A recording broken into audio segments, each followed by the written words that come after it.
Notre profonde compassion au président de la République, ensuite à la nation tout entière. Je voudrais vous demander de vous lever et d'observer une minute de silence en leur mémoire.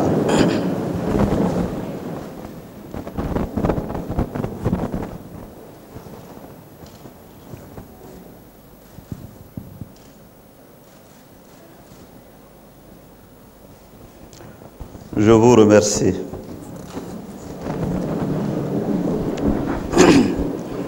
Je signale qu'en cette douloureuse circonstance, nous avons reçu plusieurs messages de compassion de la part des Assemblées nationales sœurs.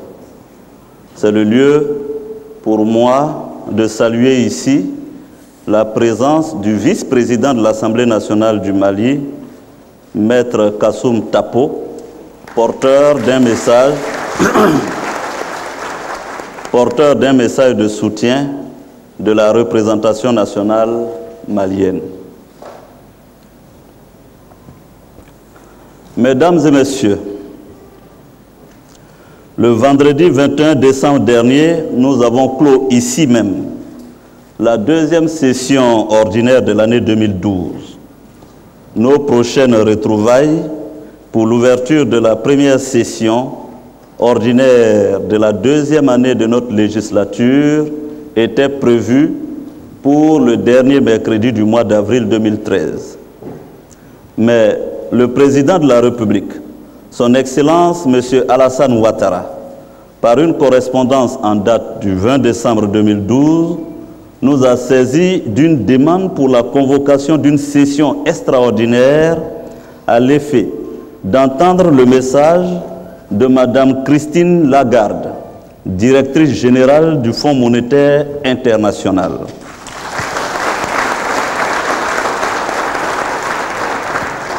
Conformément aux dispositions de l'article 63 de la Constitution et de l'article 2, alinéa 4 du règlement de l'Assemblée nationale, j'ai donc convoqué cette session extraordinaire. Je la déclare ouverte. L'ordre du jour de la présente session extraordinaire, tel qu'indiqué dans la demande du président de la République, est le message de la directrice générale du Fonds monétaire international. Aussi, avant d'inviter notre hôte du jour à prendre la parole, voudrais-je remercier tous nos invités qui se sont joints à nous pour la recevoir. Je salue le Premier ministre, ministre de l'économie et des finances, M. Daniel Kablan-Duncan, et tous les membres du gouvernement qui l'accompagnent. Je salue, Madame et Messieurs les présidents des institutions de la République, leurs excellences les ambassadeurs ici présents, les représentants des organisations et organismes internationaux.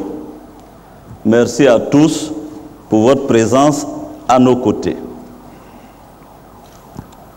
Madame la directrice générale du Fonds monétaire international, Mesdames et Messieurs les membres du conseil d'administration du Fonds monétaire international, permettez-moi, au nom du peuple de Côte d'Ivoire, de vous souhaiter solennellement la cordiale bienvenue en terre ivoirienne. Votre présence et votre visite au Parlement ivoirien sont appréciées. Madame Christine Lagarde, vous êtes née à Paris, le jour de l'an où justement il est de coutume de s'engager à repartir d'un bon pied. Chers collègues, vous l'aurez compris, c'est bien du 1er janvier qu'il s'agit. Pur hasard ou conjonction heureuse des astres, il se trouve que cette date est également la date anniversaire de la naissance du président de la République, son Excellence Alassane Ouattara. Aussi, je voudrais donc, Madame, même si c'est avec un léger retard, vous souhaiter un joyeux anniversaire. Profitant du double événement anniversaire et nouvel an, je vous présente au nom de tous les députés ivoiriens ici rassemblés et à mon nom personnel mes vœux les plus sincères et les plus chaleureux pour la nouvelle année 2013. Madame la directrice générale, parcourant votre curriculum vitae, j'ai été impressionné par le parcours qui est le vôtre. Déjà à 15 ans, pour ceux qui ne le savent pas, vous fûtes médaillé de bronze au championnat national de France de natation synchronisée. Un an plus tard, à l'âge de 16 ans, vous êtes frappé, hélas, par un deuil cruel, la perte de votre père. Vous avez dû nécessairement apprendre à vous battre. Aux côtés de votre mère, vous l'aîné d'une fratrie de 4 enfants. N'est-ce pas ce qui a forgé votre caractère de femme conquérante? Toujours est-il, à vos 18 ans, vous décidez d'aller aux États-Unis à l'aventure américaine pour poursuivre vos études et tenter de donner corps à vos rêves. Vous deviendrez par la suite avocat au barreau de Paris. Vous rejoindrez le département de droit social du cabinet Baker & McKenzie avant de devenir la première femme présidente de 2002 à 2004 de cette grande compagnie américaine d'avocats d'affaires. Le 2 juin 2005, vous faites votre entrée au gouvernement français et occupez le poste de ministre délégué au commerce extérieur. Le 18 mai 2007, vous êtes nommé ministre de l'Agriculture et de la Pêche et le 19 juin de la même année, vous devenez la première femme ministre de l'économie et des finances de votre pays, la France. Au vu de ce prestigieux palmarès, comment s'étonner de la reconnaissance unanime dont vous êtes l'objet, qu'il s'agisse de vanter vos qualités de femme intellectuelle, de femme de culture, de femme d'influence. Et ce n'est pas moi qui le dis, c'est bien le Financial Times, relativement à votre passage à Bercy, qui écrit que vous avez été le meilleur ministre des Finances de la zone euro. Madame la directrice générale, vous vous souviendrez de notre rencontre fortuite au salon d'honneur de l'aéroport Roissy-Charles de Gaulle à Paris en 2010, alors que vous étiez ministre de l'économie et des finances. Nos brefs échanges de civilité m'ont tout de suite permis de me rallier aux impressions qui ont été tantôt évoquées. Il faut croire qu'une fois encore, les augures nous étaient mutuellement favorables. J'étais loin d'imaginer alors que je recevrais un jour en terre ivoirienne et en ma qualité de président de l'Assemblée nationale, la directrice générale du Fonds monétaire international.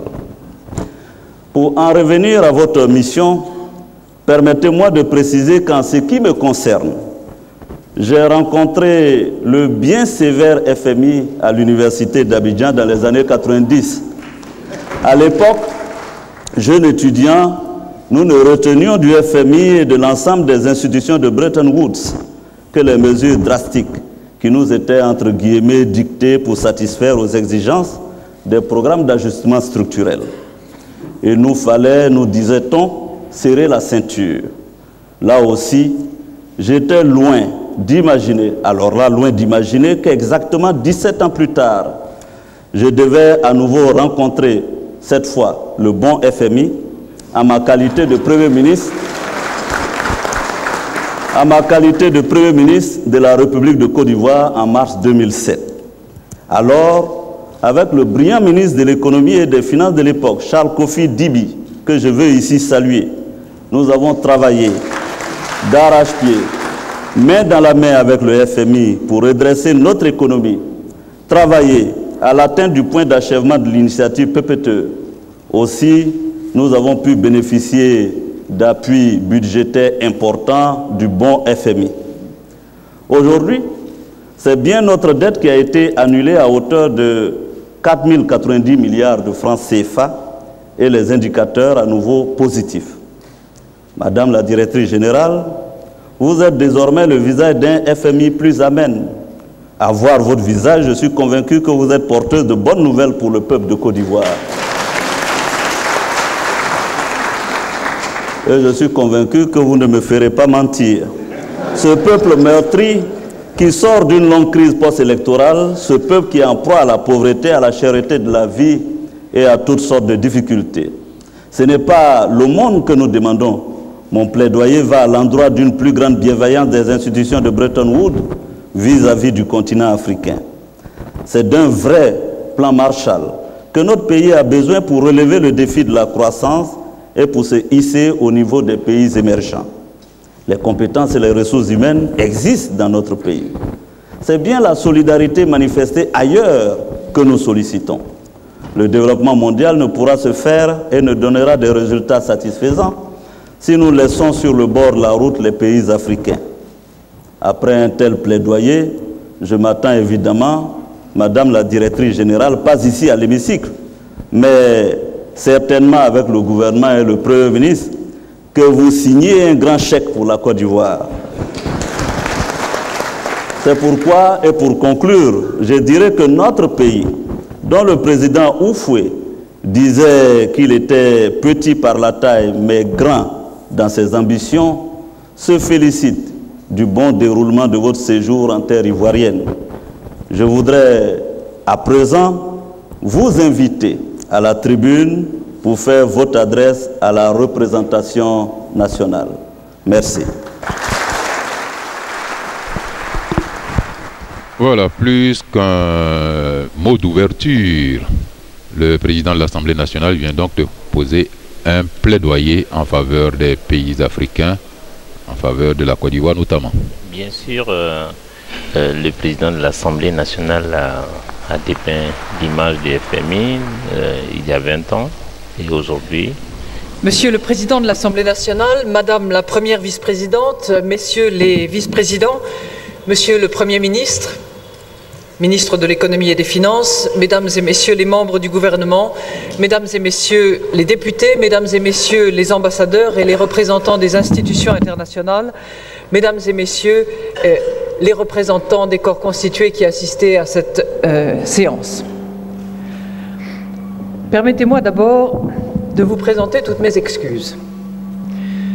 Parce que vous sachant revenu en séance extraordinaire alors que vous étiez en vacances, je suis particulièrement sensible à l'honneur que vous me faites.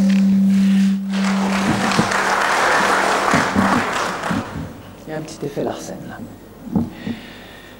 Je mesure l'honneur que vous me faites en m'invitant à m'exprimer devant vous dans cette institution clé de la démocratie.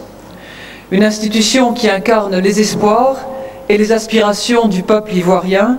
Je vous en remercie d'autant plus profondément que j'ai passé une partie de ma vie professionnelle, 6 ans en l'espèce, en qualité de ministre de mon gouvernement, dans les fonctions successives que vous avez évoquées. Et je dois vous dire qu'en tant que membre d'un exécutif dans une vie antérieure, mes moments de profond sens de l'accomplissement du devoir civique et du service au pays, c'est au sein des assemblées législatives de mon pays que je les ai connues, et je vous dis que c'est avec beaucoup de bonheur et beaucoup d'émotion que je me retrouve à nouveau devant une assemblée législative, la vôtre aujourd'hui. Alors permettez-moi en ce 1er janvier que vous avez eu la délicatesse de rappeler, Monsieur le Président, sans mentionner mon âge, et j'y suis sensible, je voudrais adresser à chacun et chacune d'entre vous mes vœux chaleureux de très bonnes et heureuses années.